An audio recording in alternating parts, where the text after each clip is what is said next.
All right. Good evening. Good evening, everybody. Welcome. Facebook is 9 o'clock. I am now live and just hope everybody's having a good evening. Hope everybody enjoyed their Valentine's Day last night. And we're just here to have a good time, have a good conversation. I've already told you guys what the topic of the conversation is. We're going to be talking about tonight. You guys can read it on the title. Well, actually, I don't think I have a title on all the different streams in here. But bottom line is, we're talking about Martin Luther King's love. Martin Luther King's love, the forgotten message. So I've hinted at this topic quite a bit, and it's about time we start digging into it a little bit and try to figure out what I mean by this. What is going on with uh, this message about Martin Luther King's love.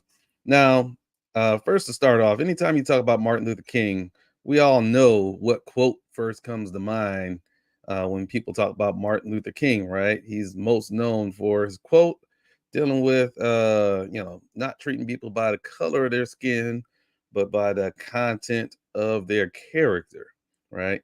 It's a statement. It doesn't mention the word love, but it's based and rooted in love, right? You want to show the love to your fellow brethren, but it can easily be obscure. As I talked about in my last stream, that last time I went live a couple weeks ago, that some people, kind of miss the point of that message. They focus on aspects of that message, such as, as long as I don't uh, base it on race, anything goes, right? So if you live in a a low income neighborhood, if you're in poverty, hey, that's fair game. We can talk about you all we want. Or if I can find some other reason that's outside of race, it won't be so bad. And what's happened there is the topic of race has just become such a razor sharp issue. It's a hypersensitive issue, so hypersensitive that people just want to avoid it, and for good reason, because there can be consequences. You mess around and say the wrong thing, and people will jump down your throat, right? So I can understand why people don't want to talk about the subject and it's like that, but a lot of times we need to zoom out with a wider lens and look at other similar topics and how we discuss those. And if we don't treat those the same way under similar type of circumstances, then maybe we're fetishizing the racial issue in certain ways, and we're treating it in a weird way that doesn't make sense, in a specialized way that we normally would not apply the same rules to other areas of our lives. But suddenly in this domain, we're acting a little bit crazy and wonky. And I've made videos in the past that have highlighted that pretty well. However, I want to go ahead and say that.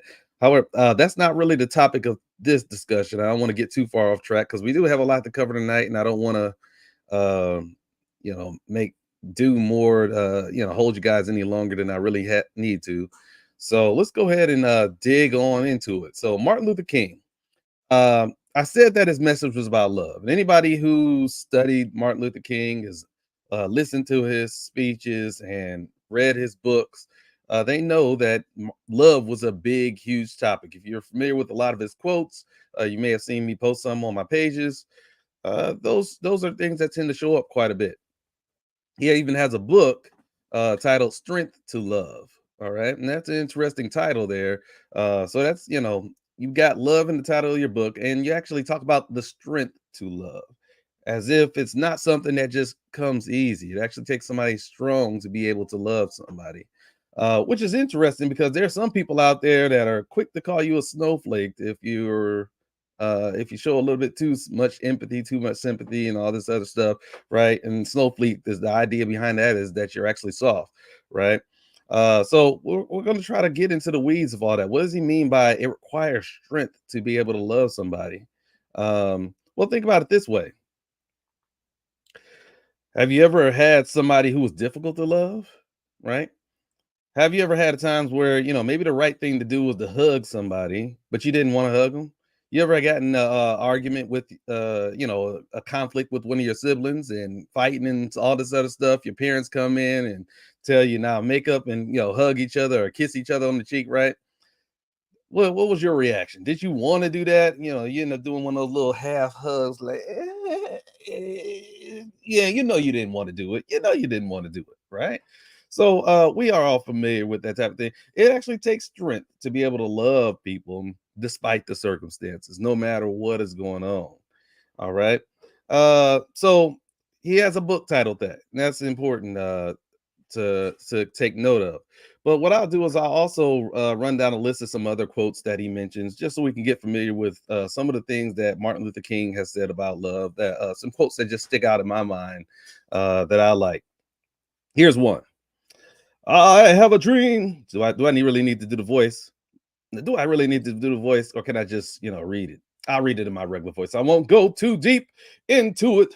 That those little boys and little black girls and no, I don't want. I don't want to have to do all that. I'm working too hard. All right. So let's say here's a quote.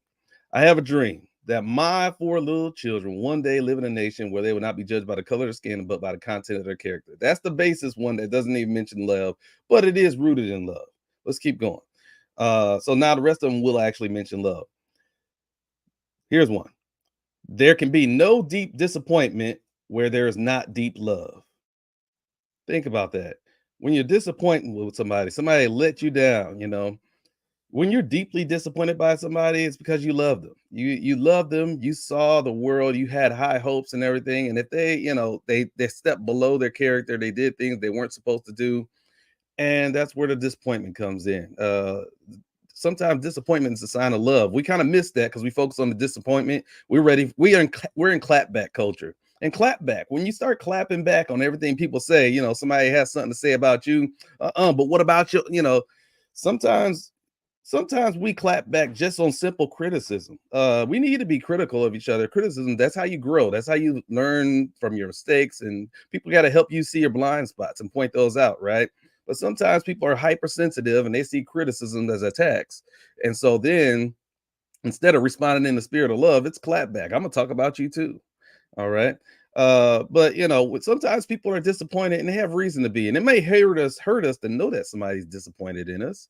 But sometimes there's a reason, that might be valid there, and we have to be open there, and we have to have a spirit of love to be able to receive that and to respond well to it and take it as an opportunity for growth.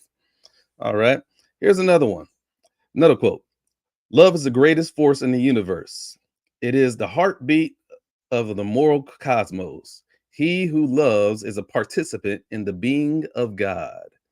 All right. He who loves is a participant in being of God. And actually, that actually reminds me of something.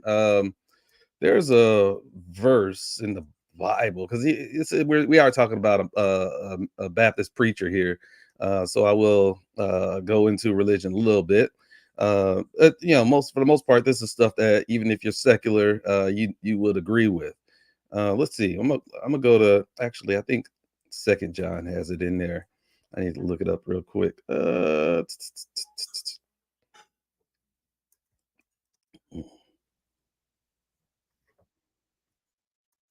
see. It actually says in John that God is love. I can't pull it up right now. I have to, maybe I can put it in the comments later on. Don't worry about it. I don't want to take up too much of your time. But the Bible talks about where God is love. In first and second John, actually.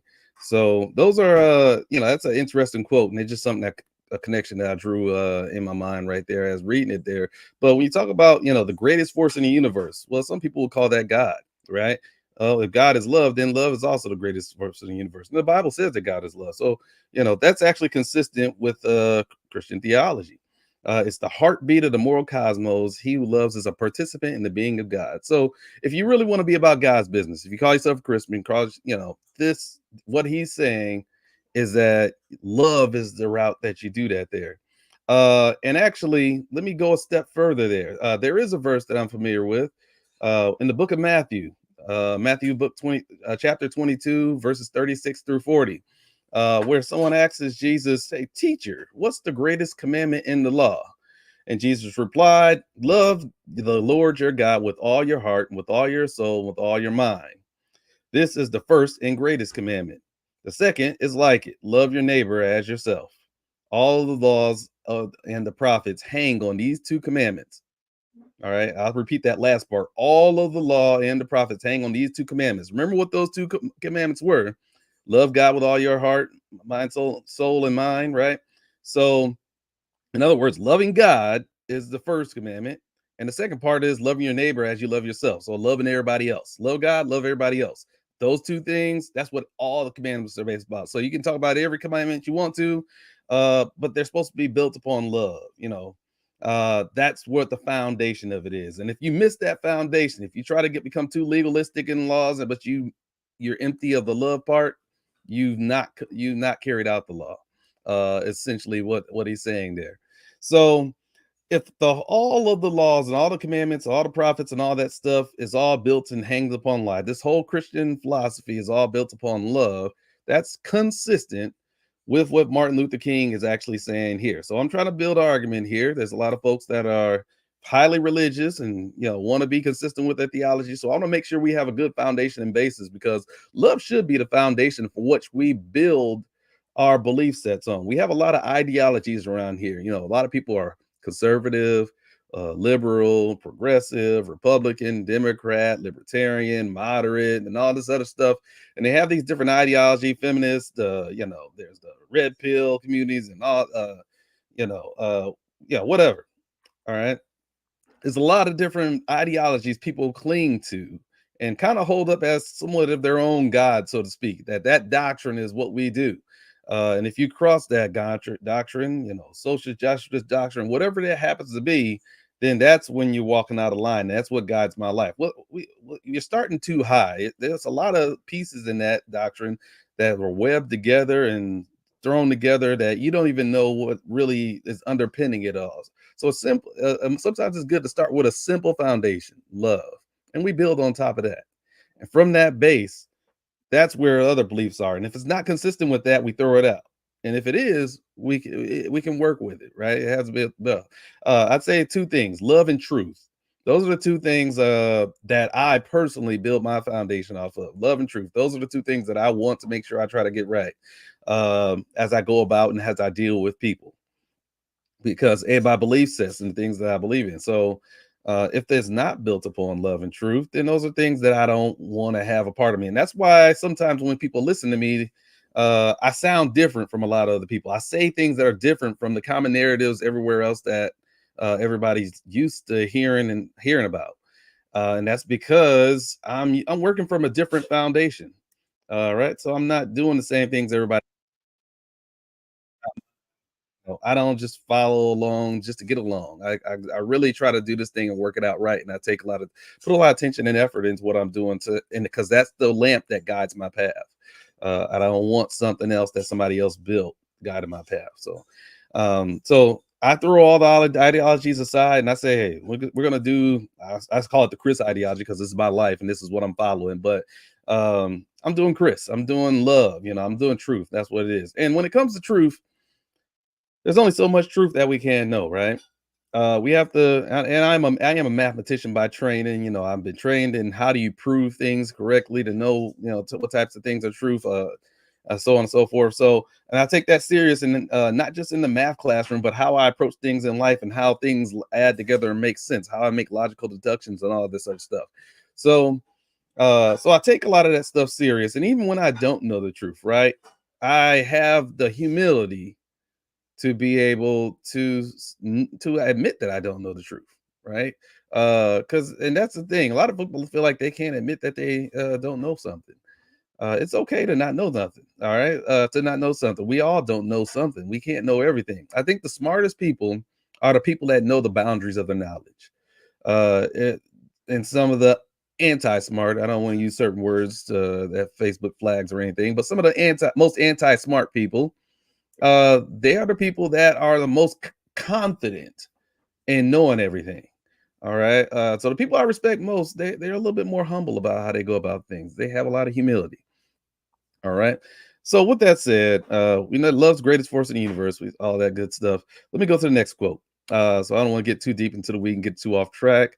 Next quote is uh, too unconcerned to love and too passionless to hate, too detached to be selfish and too lifeless to be unselfish, too indifferent to experience joy and too cold to express sorrow. They are neither dead nor alive, they merely exist. Interesting. Interesting. Too unconcerned to love, right? Um, Apathy. That's what that is. When you're unconcerned, you don't have passion, you have apathy. A lot of people have apathy for our politics because there's a lot of craziness and foolishness that goes on up there, right? We all know that, but uh, a lot of times it's like I don't want to deal with it. I'm just gonna do the have to. And sometimes you have to because of your own mental health or whatever you need to do, right? Know yourself and know what you can deal and what you tolerate, and that's fine and dandy. But if the good people have apathy, then who's driving the car, right? If we're gonna be like, you know what, I don't care what happens, or I don't vote for nobody, so I throw my chest out and I feel self-righteous. How am I loving my fellow brethren that has to pay the consequences because the other people that are left driving the wheel are incompetent?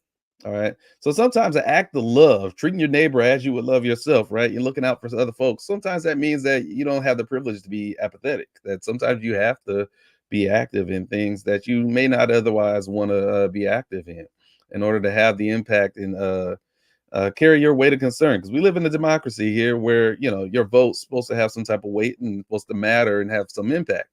And so so sometimes we can get rid of our passion, like, I'm not going to care anymore, I'm going to take my love out of it, and we try to protect our own hearts a lot of times. Whether we do that with relationships, a lot of times we detach ourselves and wonder why relationships don't work out. If you don't put yourself, some things you have to put yourself all in or all out. You can't do that lukewarm halfway stuff, right? So too detached to be selfish and too lifeless to be unselfish. Oh, repeat. I got a request to repeat the quote. All right. Let me go ahead and say that again. So, too unconcerned to love and too passionless to hate. Too detached to be selfish and too lifeless to be unselfish. Too indifferent to experience joy and too cold to express sorrow. They are neither dead nor alive. They merely exist. All right. And this is where, some people try to say, hey, you know what? I'm not going to take a side. I'm going to be in the middle. I'm going to be that moderate guy. It's like, hey, these guys are over there fighting and stuff, but they at least they got passion. There's something about having passion, because Martin Luther King had passion. He took a side. He definitely did, because a lot of people hated him for it. He was not popular during his lifetime. He's a man that was popular after his death. All right. It took him dying first before people started appreciating him later on down the road. But when he was alive, it's like, hey, you're a problem maker. You're out here protesting on these streets, and I don't want to hear about you. When I turn on the news, I want to hear about other stuff. And a lot of times, if folks are interrupting our football games or doing all this other stuff, we just, we don't want to hear it. We're not concerned about those different things. We just like, hey, you're an agitator, you're the problem maker. You just need to be quiet.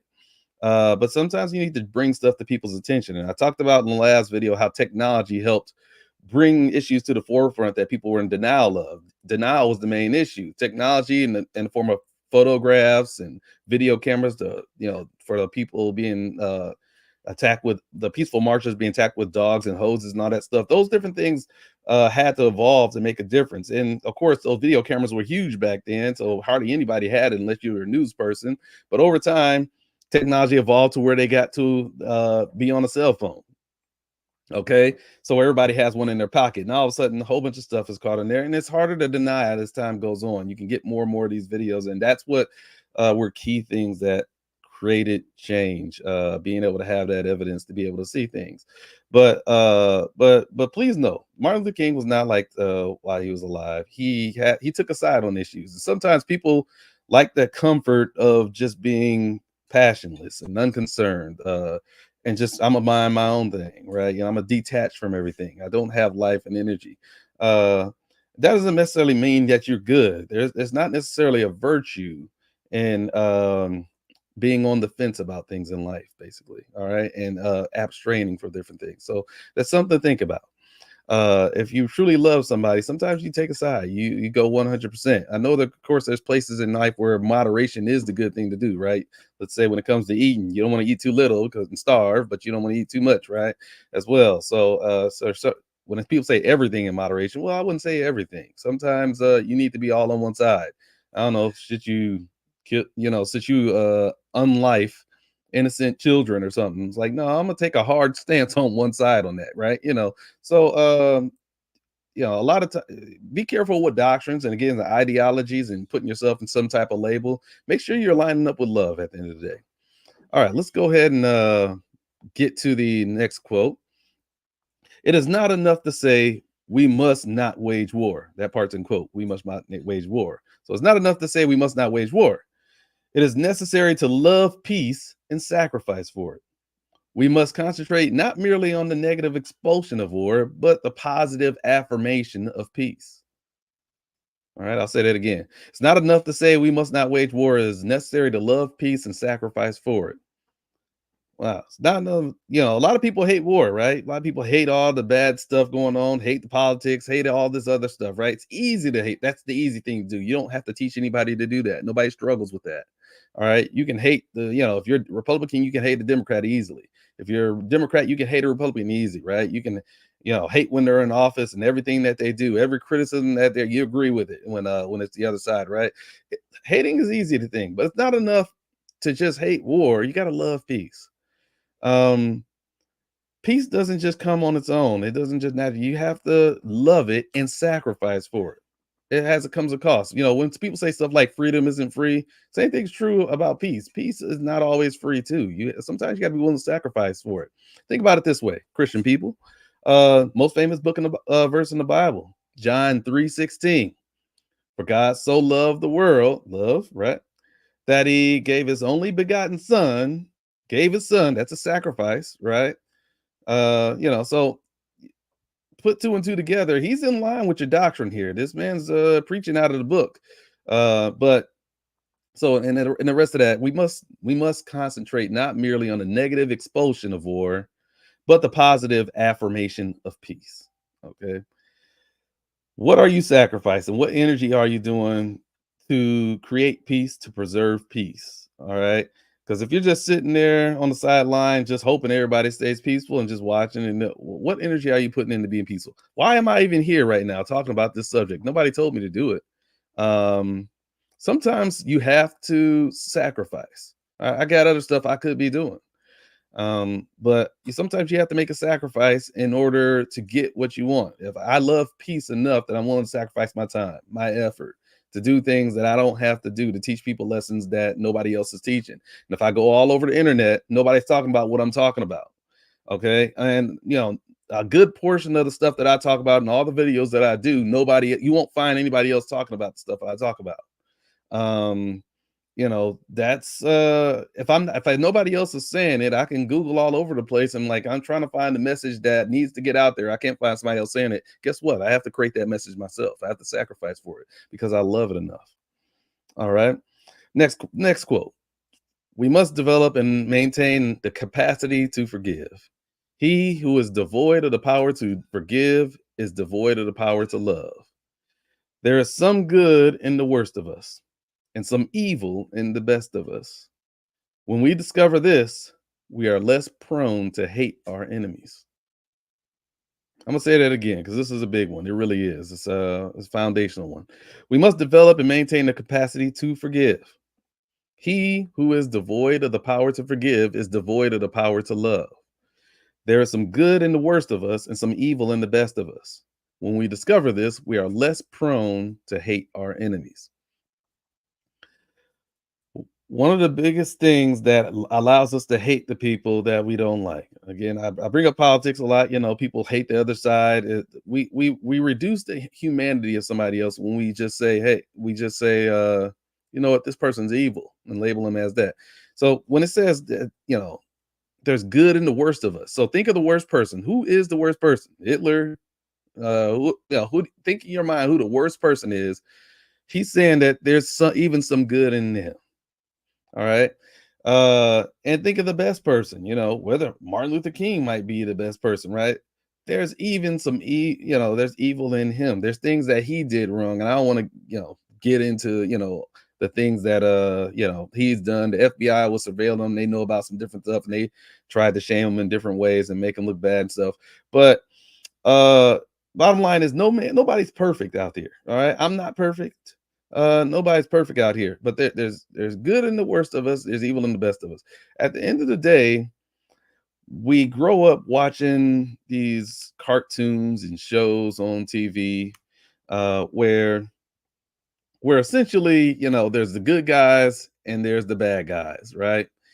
And and we want to we all everybody thinks themselves as being on the good side.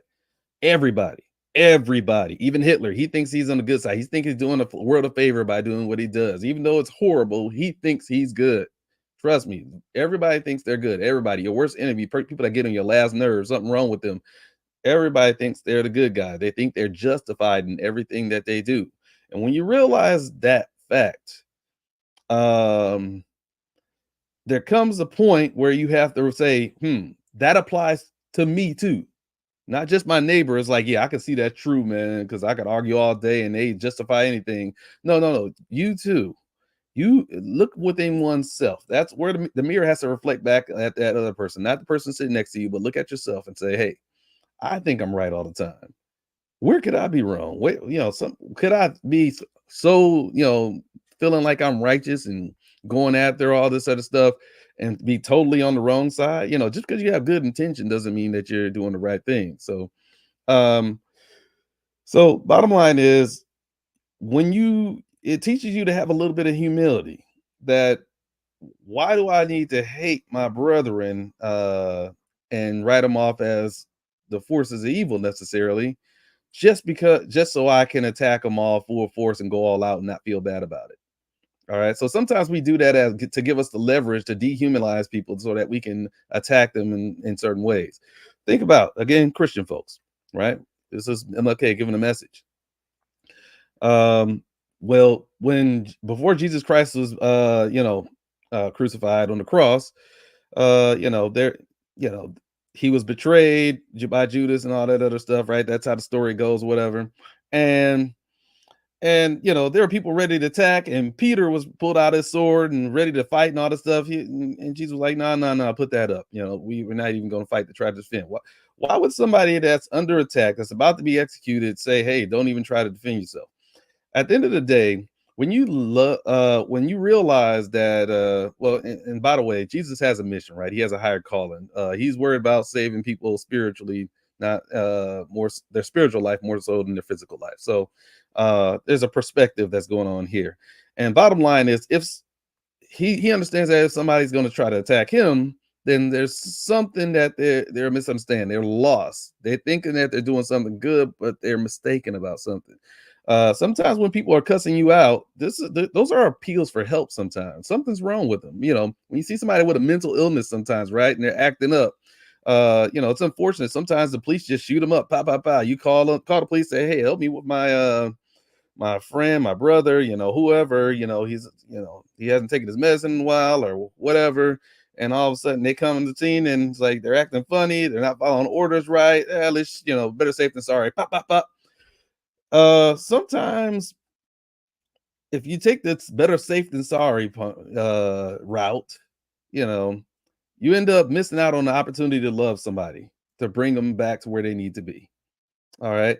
When somebody's cussing me out, I don't just look at the threat and get into direct defensive mode. There was a time when I did, but I'm at the point where I recognize, like, wow, that I have pity for I feel bad for you because that you've gotten to this place with no love in your heart that you feel like you have to go that low and go to that tech. And what you're missing is love. You need somebody to reach out to you and love you. But you don't have that. And all you know how to do is attack. And you see me as a threat to that. And so there's a different way of viewing the world that's possible out there that people don't teach folks how to do. And that's something that you can figure out that's rooted in that verse is powerful there. I'll just read it one last time and I'll move on. But we must develop and maintain the capacity to forgive. Forgive the folks that attack you. Why? Because they don't know what they do. Forgive them for they know not what they do. Christian folks, y'all hear me? All right. Even those Democrats, if you think they're crazy, or those Republicans, right? Even if you think they're wrong, they may or may not be wrong. Forgive them for they know not what to do. How are you approaching them in the spirit of love instead of just putting them down, saying, "Oh, you're just a libtard," and what own the libs and all this other stuff that people just own the conservative. We have a lot of different gender. We vote for people just because they hate the same media we do. They hate the same politicians that we do. They hate the same people that we do. So we're just so mad and angry. So we're just gonna vote in somebody in office. I don't care how competent they are, but they share my heart of hating the same people. Is that the love that Martin Luther King's talking about? And we wonder why we are here in this moment. I mean, at some point we gotta vote because of love instead of other reasons, right? We got to be moved by the right things. Like, it's not about just destroying and walking over something. We have to love something about this country or something about the people in it, our fellow citizens. Otherwise, we're not going to put it back together where it needs to be. And that's not about being soft or whatever. This is how you reach people. All right, this is how you reach people. You don't reach people with hate. You don't. You have to use love. And that's the only way it works. So next quote, and this will be my last quote from MLK, and I'll go ahead and talk about some other things. So here we go. Hatred paralyzes life. Love releases it. Hatred confuses life. Love harmonizes it. Hatred darkens life. Love illuminates it. All right, let me read that again in case you didn't catch it. Hatred paralyzes life. Love releases it. Stop right there. So if you hate people, it paralyzes life. We don't get anything done. Look at what's happening in Washington. If that's not paralysis, I don't know what is. All right, and it's been picking up. I mentioned this a couple of weeks ago at the very end of my time I was live there. But what I said is, our country, the United States of America, made a it made a declaration that all men were created equal. That freedom was the basis of that this country was all about, and that's what our Constitution's fundamental thing is. It should be, inequality and all those other different values and things. We had it in word, but we weren't doing it in deed, right? There are groups, blacks, women's, gays, others, people who did not have their freedom of expression and the way that they should have throughout the history of this country. And because of that scar on us, we had to live through that. What we like going through those years to be able to judge other countries and look down our nose and say, hey, you guys are terrible countries. You're doing it wrong. You should be more like us because we love freedom. But at the same time, it's not really true freedom if you only allow the people you want to have freedom to do things that are in line with what you want them to do, right? So that's not really true freedom. You have it's about tolerance, right? Allowing people to good things. It's about tolerance of diversities, diverse opinions, viewpoints, and different things like that. And so we weren't really living up to that. We freed some slaves, but we still weren't living up to it in the 1800s. In the mid 1900s, we finally starting to get serious about it in that civil rights area and stuff like that. We started making, the women's rights movement, that started moving. We started making inroads there. We started making movements, and so on and so forth. So that's when things finally started to happen. We finally got serious about it. But at the same time, that's where we started attacking each other and tearing each other apart too at the same time more. When we go to that hatred paralyzes part, right? That love relates it. Um, when we talk about paralysis, let's say in Congress, the filibuster, that's what paralysis is about. When they used to have a talking filibuster, Strom Thurmond, he set the record for it. What did he do it? Set it for trying to stop civil rights legislation. The first filibusters, all they were used for was stopping racial legislation, civil rights legislation. That's it. That's where it came from. Actually, it's not necessarily a law that written in that said, hey, this is a filibuster, is this how you use it? It wasn't even something that was intentionally put there. It's just a matter of procedures based on how the laws was passed, and realize that, hey, there's a little glitch in the procedures here, and I can gum things up if I take advantage of it. And the opportunity to use it for racial reasons was what stopped it from doing. Most of our political stuff that's gumming things up came as a result of our intolerance of one another, our differences, our diversity. All right. That's where it began at. And that's where it continues at. Once that Civil Rights Act passed, it only started getting worse from there on forward. We used to have a time when, people, Republicans and Democrats used to be best friends, work out at the gym, go out to eat together and all this other stuff. That does not happen anymore because the spirit of love left the building a long time ago. So, and I can go into the details of that story if, but I don't necessarily need to. However, hatred paralyzes life. We have a lot of paralysis in. If our party's not in office, what do we do to try to paralyze things? Um, what do we try to do to paralyze things when our party's not in office? Well, we just attack the incumbents, right? And say that they're all this, that, and the other. We're not showing love to them. If they do something right, we don't compliment on the things they do right. We just highlight the things that are doing wrong. That's how you get into office. You have to attack the people that are currently in office. Well, guess what? We have a system that's set up where instead of loving the people that are in office, we have to attack them and call them names and make fun of them and all this other stuff. Say that they're old and blah blah blah. See now, and whatever else. Right? It's only a spirit of anti-love that allows you to get in the office. Now, why is that so? How do they get in office? Oh, people have to vote them into office. So guess what? Who enables that? Guess what? We do. We do. They're speaking our language. Our language is not love. If that's what we reward. All right. And what's happened is we've lost track of the power that we have to control politics. They wouldn't spend so many millions of dollars trying to influence us on campaigns and ads and all that stuff that we hate during election years like this year, um, if we didn't have power. Okay. I know a lot of times people want to convince you like, hey, the elections are all rigged and all this other stuff. That's because they don't want you to know what your true power is. Because if you think it's rigged, you're gonna sit back and be like, there's nothing I can do about it. And also you're gonna allow people to, try to steal elections in the name of saving the elections, even though, bottom line is love is what paralyzes things. You got paralysis going on when we can't even, hand over power to the next people in the office. You got paralysis going on when you have government shutdowns every 5 minutes and stuff. These are things, most of this stuff has started happening after the civil rights movement. Before that, a lot of this stuff wasn't even going on. It wasn't an issue.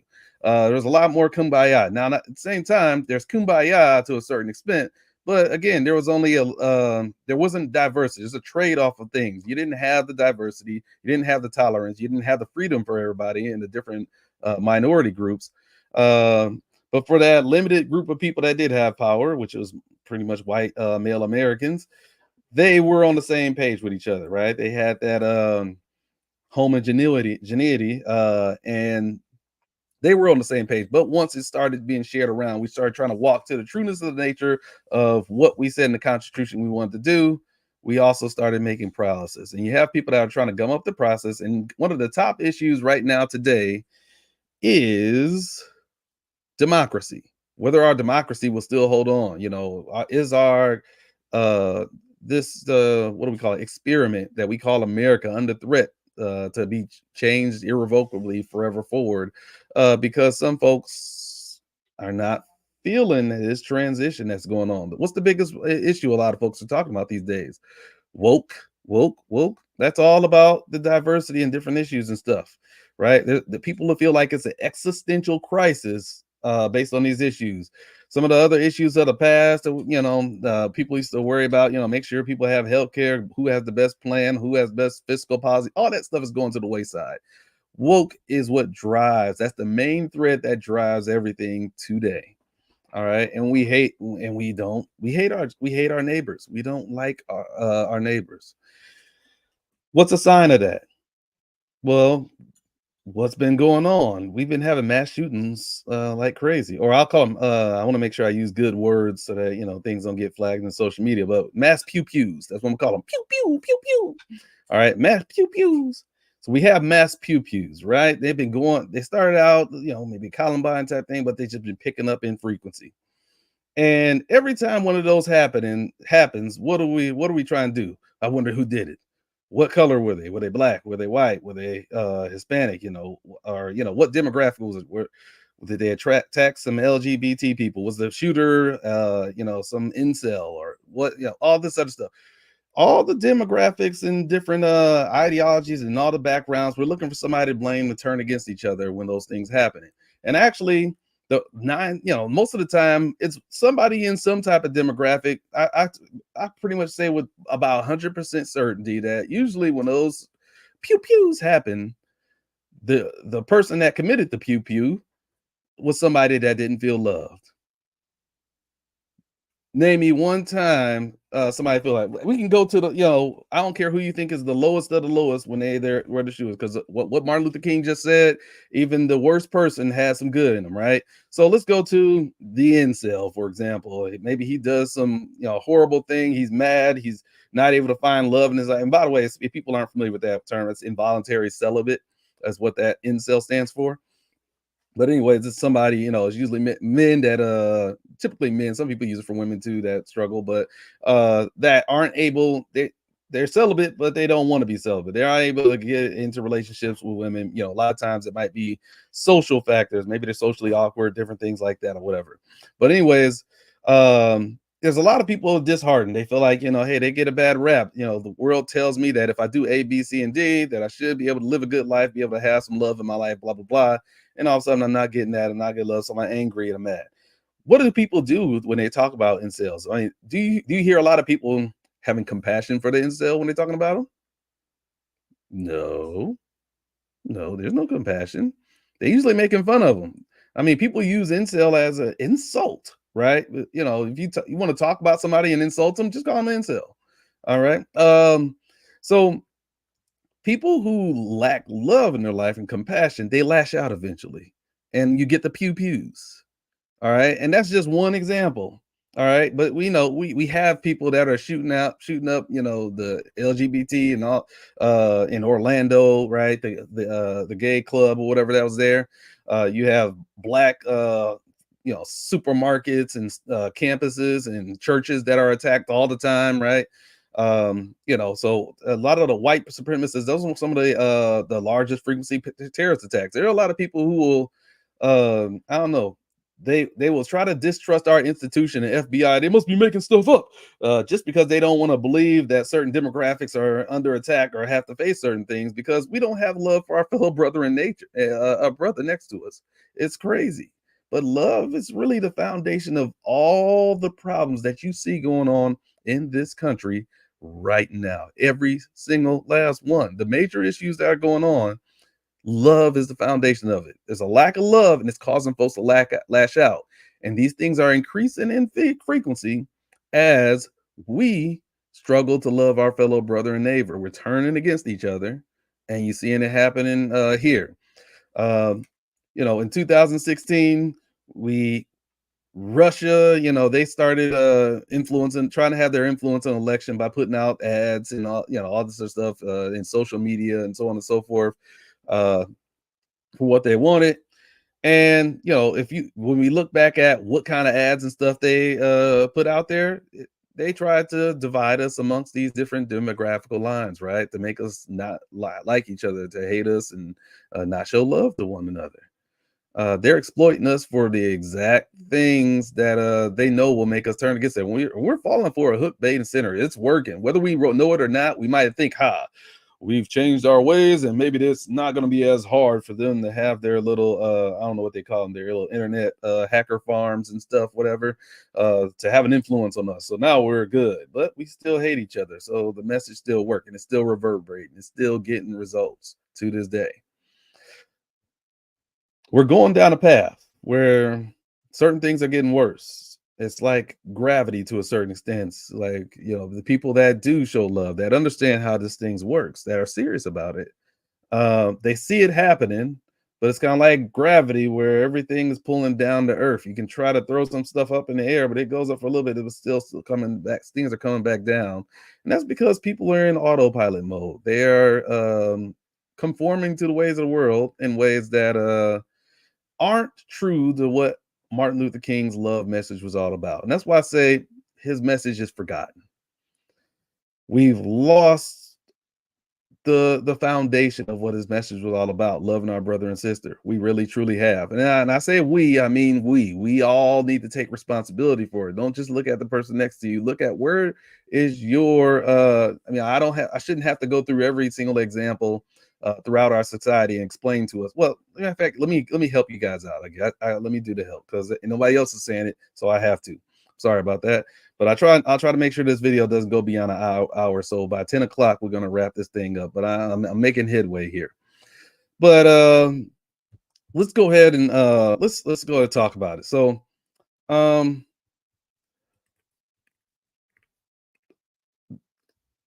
Our country thought that we solved this race issue just by creating some laws.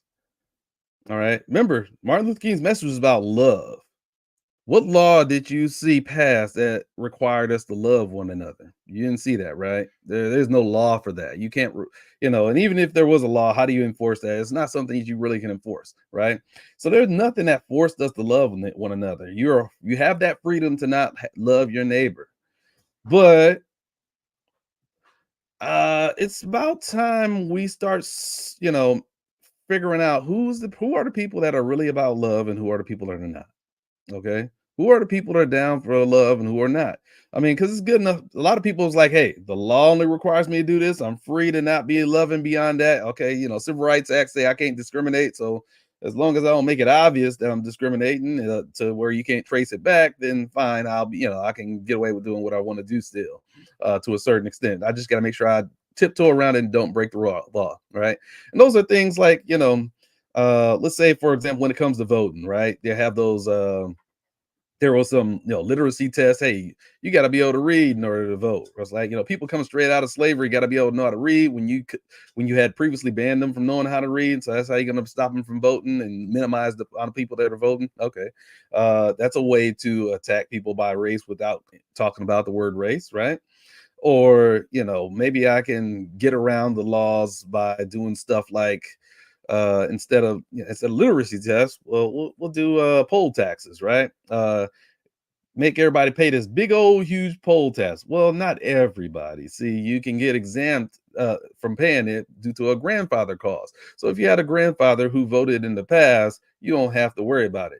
Oh, but if if you were previously a slave or a generation removed from that, and you probably don't have any grandparents that were free people, so you still wouldn't be able to vote, right? There are sneaky ways uh to still enforce certain types of discrimination without going directly to race. And that's why some people have to understand that they have to show love for their neighbor in order to be able to see what people are doing, what's going on, and how people are able to make influences by being evasive. People exploit plausible deniability in order to get away with not loving their neighbor, to get away with being racist, bigoted, sexist, and all this other stuff too. All right.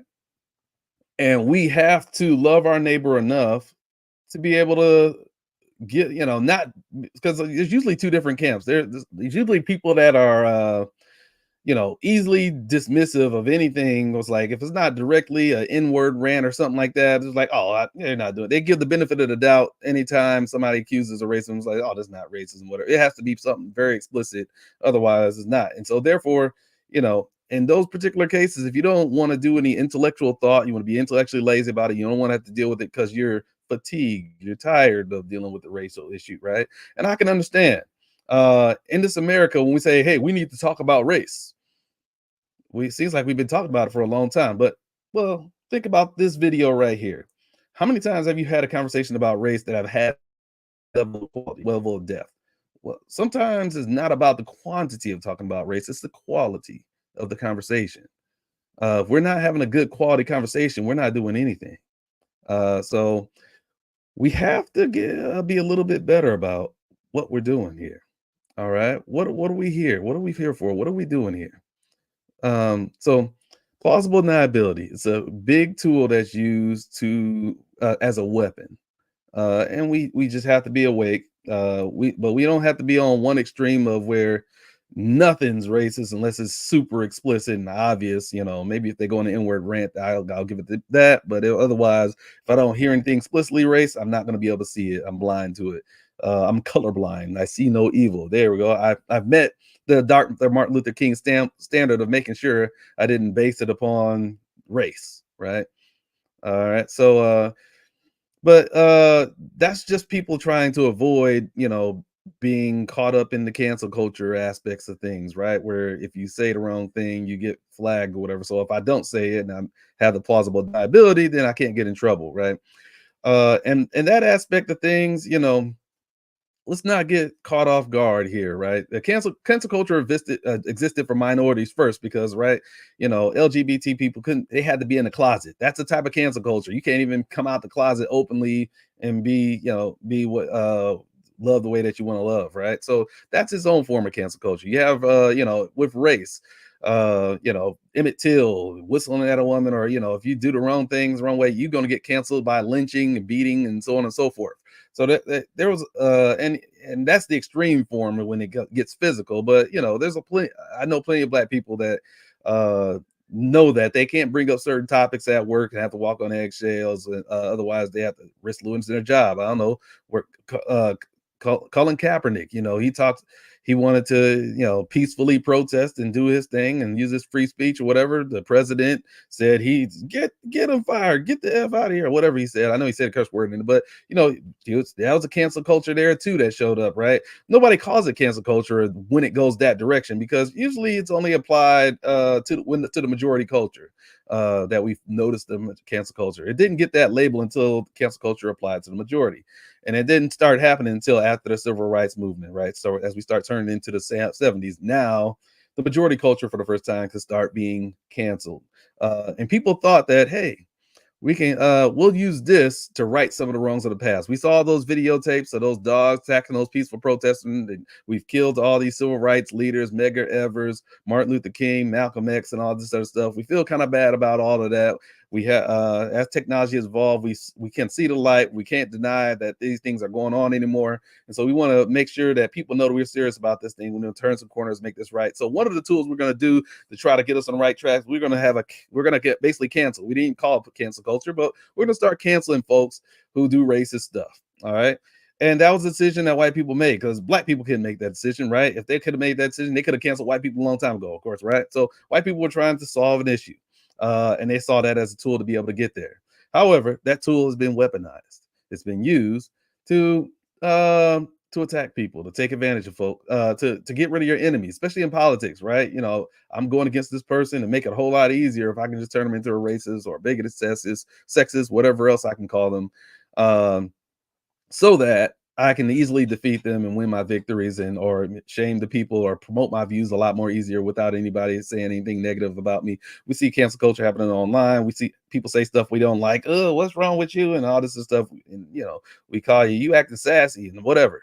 The spirit of love is absent from a lot of what we do. It's not driving what we do. And there's a lot of folks that need to stop and pause and be like, wait a minute, am I acting in love? Is that really what guided and directed me? What's my foundation? Where's my morals? Where are my principles? That we got to get back to the basics. We really have to, all these big old thick ideologies that praise a lot of, because I mean, let's say, what are those movies? There's a lot of content that comes out these days, even black content that say dear white people type stuff, where we just act sassy and have these attitudes. Dear white people, where's the love in all that? Where's the love in all that? Some people act like black people can't be criticized. Come on, where is the love in all that? There has to be love both ways. We don't solve this without love. And that's what, if you really want to celebrate Martin Luther King Day, say you're about his message and you're about the message of love, we got to walk in it. We got to walk in it. You don't inspire anybody to care and have empathy for your cause when you act a certain way. All right. Just because you feel like you can talk all proud and sassy and all this other stuff towards folks, that's not going to make things better. Look at where we're at. Does it look like things are getting better? If anything, they're getting worse. So, all right. So but cancel culture happened for minorities first, came to the more predominant culture, and so now we're all experiencing the cancel culture for various different reasons, and we're all fighting each other. We notice when the cancel culture happens to people like us. We don't notice when it happens to the other folks. We're in denial about it, and we're fighting each other. And we use plausible deniability as a weapon to be able to make attacks without having to defend them. And let's talk about this plausible denial. I'm dig into a little bit more, and then we're going to close this thing out. But one way that we use plausible deniability is with issues like benefit of the doubt, right? Because again, a lot of us are saying, hey, as long as I'm obeying the law, I'm good. I don't have to go any further standard. But love is a further standard beyond just being legal, because we don't require by law that we have to love each other. So the benefit of the doubt. Who do we give the benefit of the doubt to? Do we give it to everybody? No. Some people be like, well, I don't give nobody the benefit of the doubt. I don't trust nobody. Some people say that stuff, but that's a lie. It's just a lie. There's when people like, oh my gosh, why would you do that to that black person? You're a racist. Why do you hate that person? I'm a racist. Some people think they're smart and can kind of get around it, like, I'm not a racist. I hate everybody. Like, is that really true? No, that's just a rhetorical tool that people use to rhetorically get out of the situation. Kind of like a lawyer. When a lawyer has to defend their client, they know they're guilty. They employ rhetorical tools to still try to win their case so that they can get their client off free. But it doesn't has nothing to do with whether or not something's factually true or not.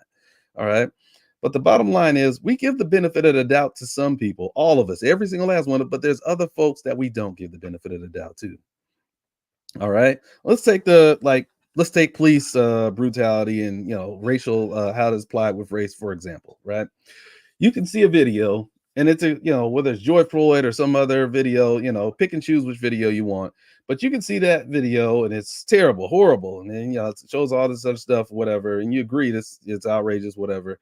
You can see that one video. You can see two video. Matter of fact, you can probably go online, and if you look hard enough, you probably find probably 100 different videos out there that you find are just egregiously ugly, and probably help make the case that a lot of black people are complaining about with police and how they're doing their job. You can see all 100 of those videos, and then you'll still give the benefit of the doubt and say, you know what, I think overall the police are good people. This is just bad apples. That's giving the police the benefit of the doubt, right? When you have, because 100 police officers at 100 acting up, 100 videos, right? That's obviously not the majority of the police in this nation. We have tons of cops, right? So, but you give them the benefit of the doubt, right? Or when you go to the Tea Party rally back in the day, right? And you see the Nazi flags that are flying around. It's like, well, you'd be like, I give them the benefit of the doubt that not all the people that are Tea Party activists are racist, right? Everybody didn't show up with flags, so I'll give them the benefit of the doubt of a few. But then that same person can turn around and be like, you know what? Just Juicy Smouye, I like to call him that, Jussie Smollett, however you pronounce his name, right? He ends up telling this big old lie about being attacked based upon his race, as well as his sexual orientation, and suddenly, uh, aha! I don't give the rest of the black community the benefit out of their message. I see that one person that messed it up, and so I don't trust none of them. Bam, benefit of the doubt extended to one community, not to the other. Love your neighbor as you love yourself.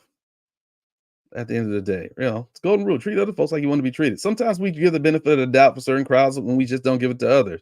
Or even like the Black Lives Matter label. I'm not talking about the groups or anything. I don't care about the groups. Those are just some random people nobody even knows. But just just protesting how police activities going on or whatever. The hashtag more so than anything else. But even when it comes to Black Lives Matter, if somebody just says Black Lives Matter, a lot of people don't even give the benefit of the doubt that they're just saying, and trust me, they explain themselves over and over millions of times, but they don't even give them the benefit of the doubt that they simply just mean that, hey, our lives need to matter just as much as anybody else's, so that we can get the rights and things that we want, and so that the people care about dealing with the issues we care about. Right? That's given the benefit of the doubt, but that benefit of the doubt is not given because folks want a reason to be mad at you. They want a reason to hate you. Or in other words, they already hate you. They want to justify it, right? It's like, well, you hate everybody else. What about everybody else? You're saying for only black people. Nobody say anything about only black people, right? When we say that birds fly, I'm not saying that only birds fly. I'm not saying that bats don't fly. I'm not saying that insects don't fly either. I'm not saying all the right.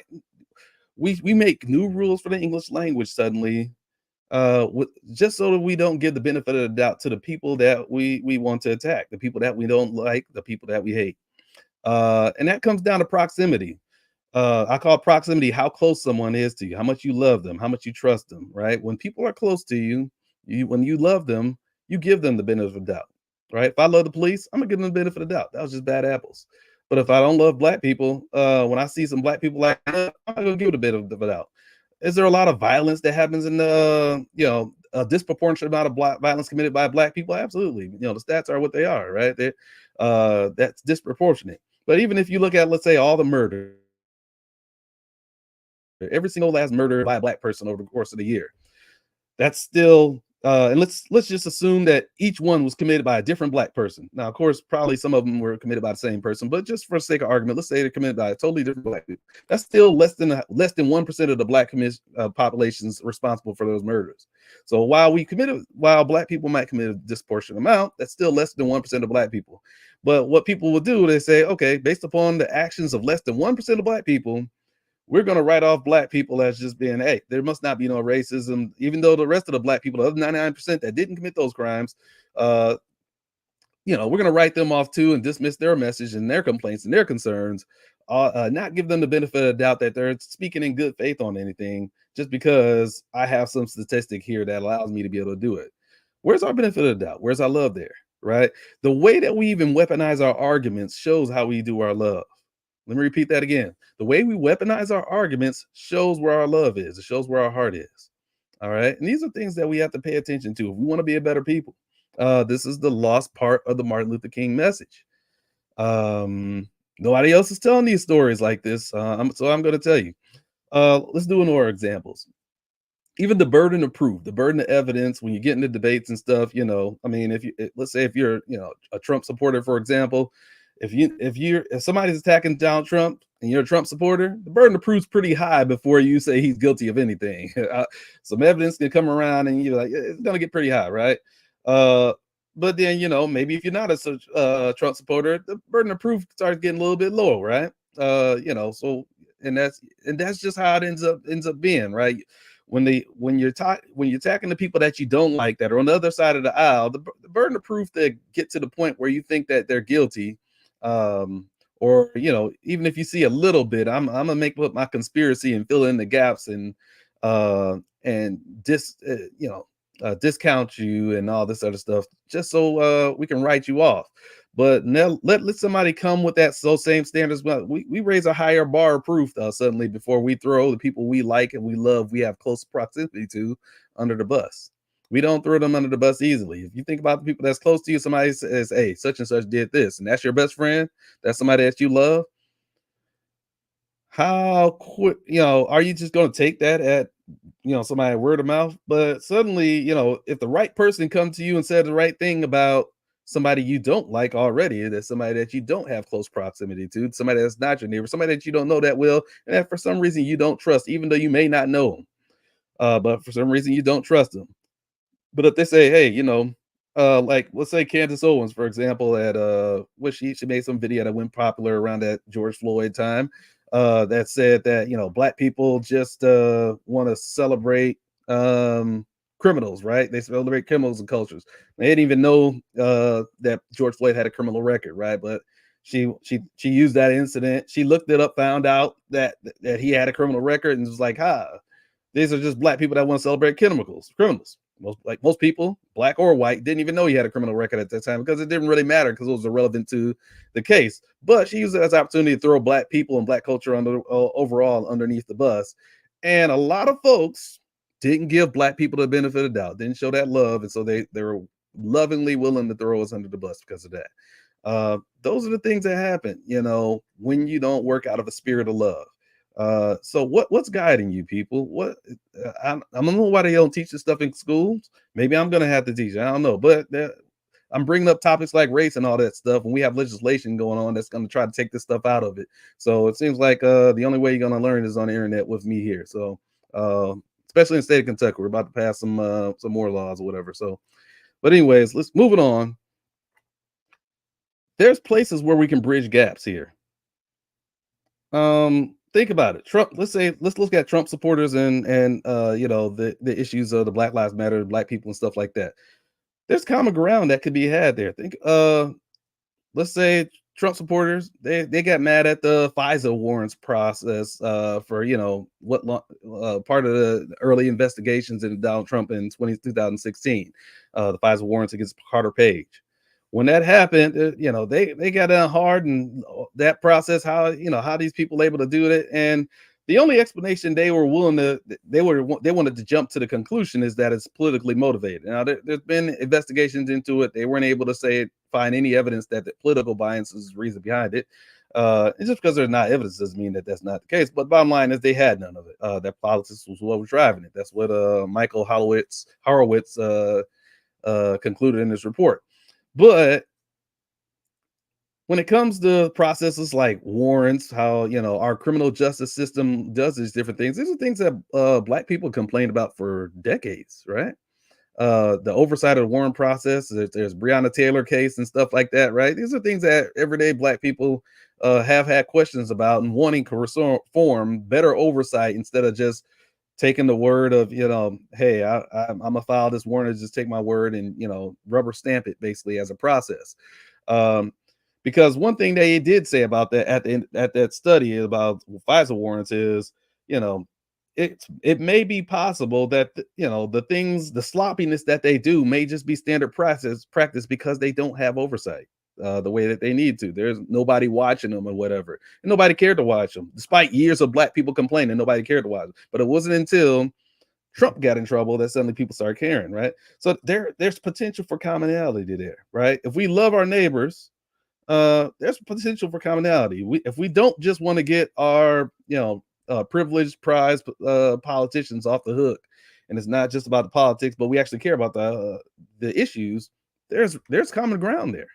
All right. Or let's say perjury traps, as they talk about it, right? A lot of Trump's people around him didn't cooperate for various different reasons. They didn't want to talk, say they don't want to become witnesses to various different things for all the different prosecutions that we're talking about here.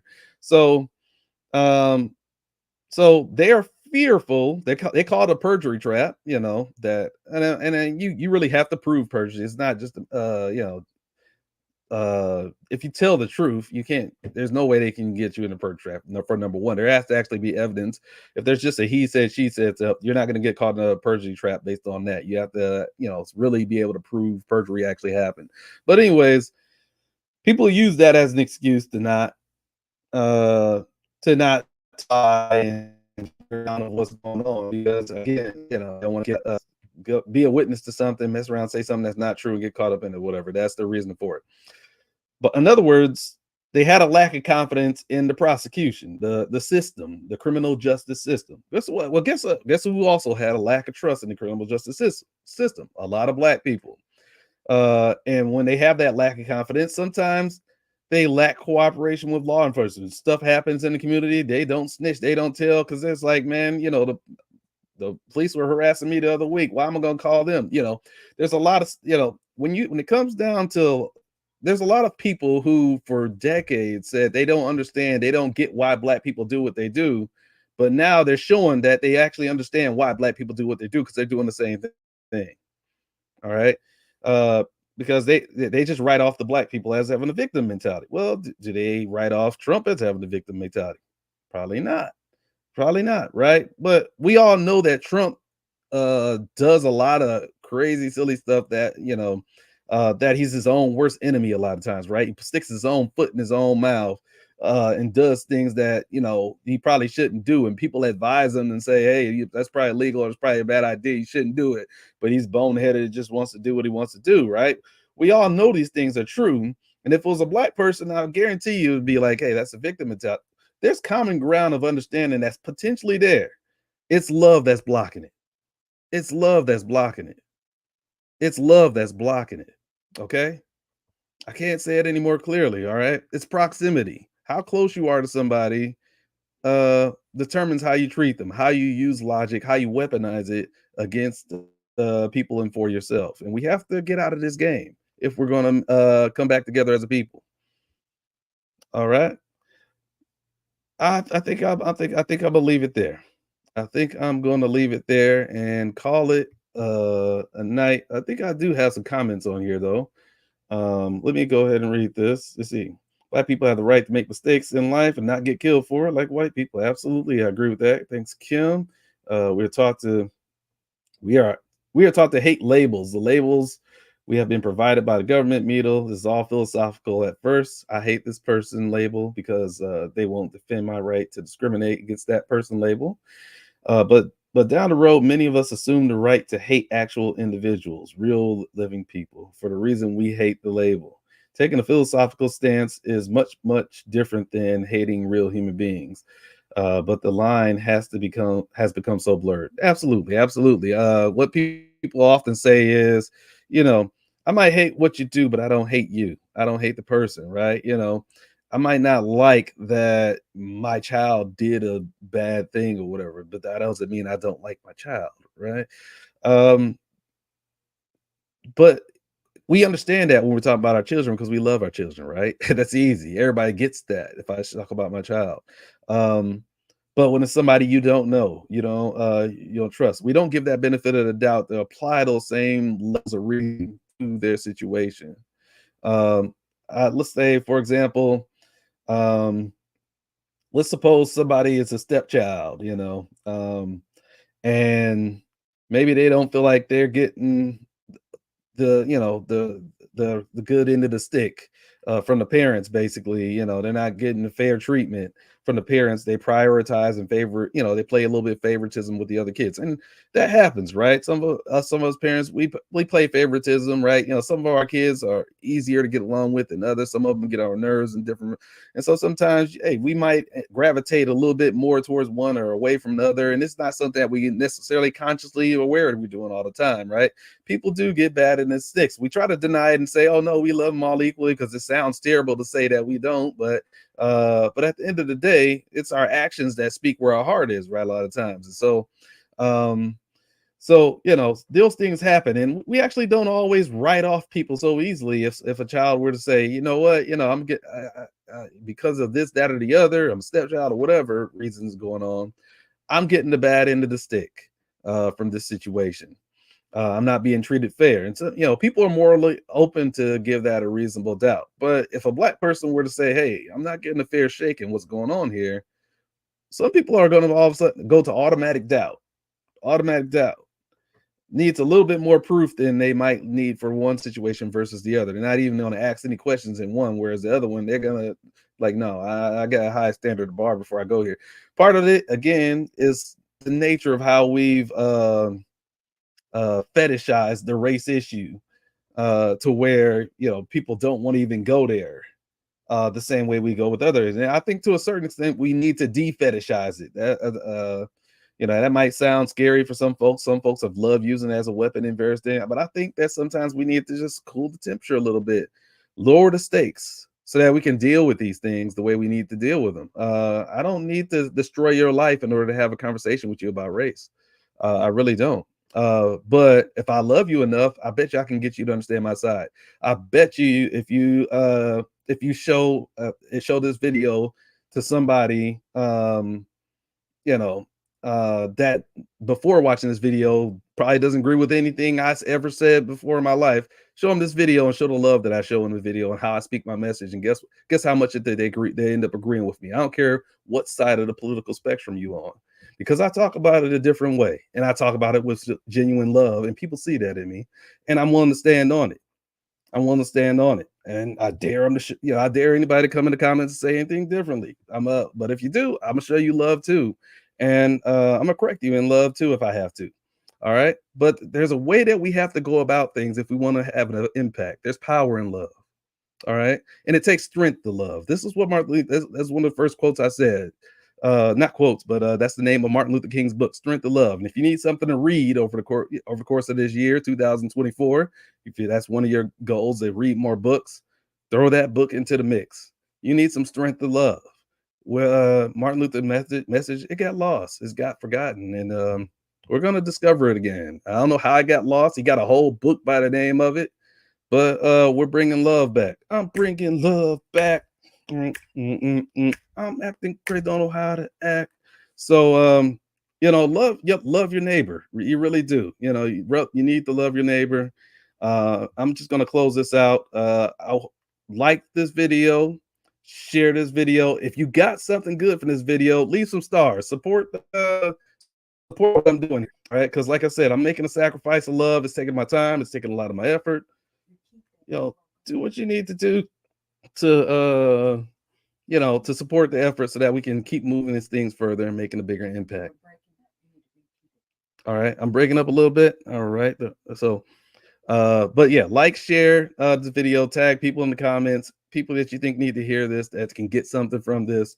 Let's make this love go around. We need to be on a different wavelength. A different movement needs to step in so that um, bottom line is, and I spend a lot of time here talking to Christian folks because there's a lot of folks who are under the title of Christian that aren't even operating in love. So we got to get back to the basics of that message too, because all the commandments based on the scripture I said is supposed to be based upon love. So we got to get back to the basics here, and love has to be the way. When you do the what is it, the prayer? What do they call that prayer? The what our Father who art in heaven, how be thy name, thy kingdom come, thy will be done on earth as it is in heaven. Well, guess what? You can have God's will happen on earth. And if God's will is love, if that's all his commandments are about love, um, then you can have that happen on love if you become the walking embodiment of that. It's on you. What are you waiting for? You too unconcerned, too apathetic, laid back. Come on. Martin Luther King said all the quotes you need to know.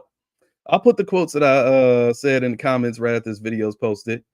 But I appreciate you guys taking the time. But again, like, share, tag, make sure this thing goes around because we need to have a different movement going on. Social media has a lot of power, a lot of energy to make things happen, and let's see if we can make it happen, people. All right. So I love you all. I really truly do. That's where this all comes from. If I ever do anything wrong, correct me in love, and we'll stick there for each other and make things happen. All right. So with that said, I'm gonna go ahead and close this out. You guys have a good evening. Be good, and I'll reply in the comments to any comments you guys live in there. Take care of yourself. Have a good evening. Love your neighbor. And I just wish you guys a good night. All right.